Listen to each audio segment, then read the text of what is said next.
पुण्यात आज बाजार समित्यांची राज्यस्तरीय परिषद। या परिषदेत राज्यातील सर्व बाजार समित्यांचे सभापती, उपसभापती, संचालक आणि सचिव सहभागी होणार। पणन मंत्री जयकुमार रावल यांची माहिती। पुण्यातील MIT कोथरूडमधील विवेकानंद सभागृहात होमिओपॅथिक फिजिशियन परिषदेचं आयोजन। होमिओपॅथिक आयोगाचे अध्यक्ष अनिल खुराना, पद्मश्री VK गुप्ता, डॉक्टर निशिकांत थापे आणि डॉक्टर राव यांच्यासह अनेक डॉक्टर्स उपस्थित राहणार। परभणीमध्ये ग्रीन कॉरिडॉरद्वारे 25 वर्षीय युवकाचं अवयवदान। जिंतूर तालुक्यातील दीपक दराडे यांचं 5 अवयवदान। अवयवदानामुळे अनेक रुग्णांना नवजीवन। समाजात कौतुकाचा वर्षाव। पुरंदरमध्ये श्रीनाथ म्हस्कोबा आणि माता जोगेश्वरीच्या यात्रेची सांगता। रंगाच्या शिंपण्याने यात्रेची सांगता। अमरावतीमधील माधन येथे राष्ट्रमाता कस्तुरबा गांधी आणि ताराबेन मशरूबालांचा स्मृती महोत्सव साजरा। पद्मश्री डॉक्टर शंकरबाबा पापडकर यांची उपस्थिती। यावेळी ग्रामरक्षक साप्ताहिक अंकाचं प्रकाशन झालं। परभणीत पालकमंत्री मेघना बोर्डीकर यांचा पहिला जनता दरबार आयोजित। यावेळी विविध पक्षातील नेते आणि पदाधिकारी भाजपमध्ये प्रवेश करणार। राज्यपाल CP राधाकृष्णन आज नाशिक दौऱ्यावर। मुक्त विद्यापीठ आणि आरोग्य विज्ञान विद्यापीठाच्या दीक्षांत समारंभाला उपस्थित राहणार।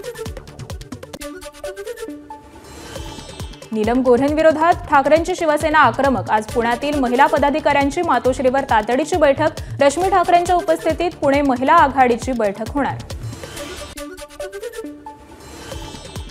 पुण्यात ठाकरेंच्या शिवसेनेचं नीलम गोऱ्हेंविरोधात आंदोलन। रिमोटची गाडी चालवत महिला शिवसैनिकांनी नीलम गोऱ्हेंचा टायरवाली बाई असा उल्लेख केला। आंदोलन करणारे शिवसैनिक ताब्यात।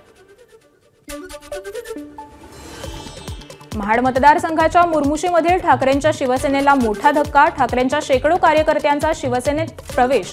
मंत्री भरत गोगावले यांच्या उपस्थितीत पक्षप्रवेश। नांदेडमध्ये आयुक्तालयासाठी महसूल मंत्र्यांची तयारी असेल तर माझा पाठिंबा। पालकमंत्री अतुल सावेंचं विधान। नांदेडला पोलीस आयुक्तालय करण्याचं निवेदन मुख्यमंत्र्यांना पाठवलं। सावेंची माहिती। मुंबई नागपूर समृद्धी महामार्गावर 2 ट्रक उलटले। जालन्याच्या कवंडजी पेट्रोल पंपाजवळील घटना। सुदैवानं कोणतीही जीवितहानी नाही।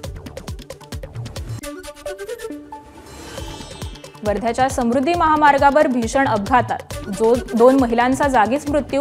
2 जण गंभीर जखमी। ओव्हरटेक करताना कार ड्रायव्हरला डुलकी लागल्यानं अपघात झाल्याची प्राथमिक माहिती। सांगलीत कृष्णा नदीवरील घाटावर महिलेची हत्या तर मिरजेत युवकाची हत्या। हत्या प्रकरणाचं कारण अस्पष्ट। दोन्ही प्रकरणाचा पोलिसांकडून तपास सुरू।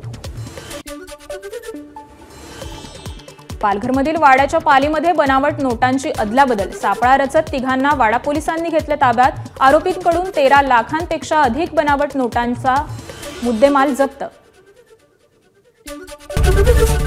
ABP माझा, उघडा डोळे बघा नीट।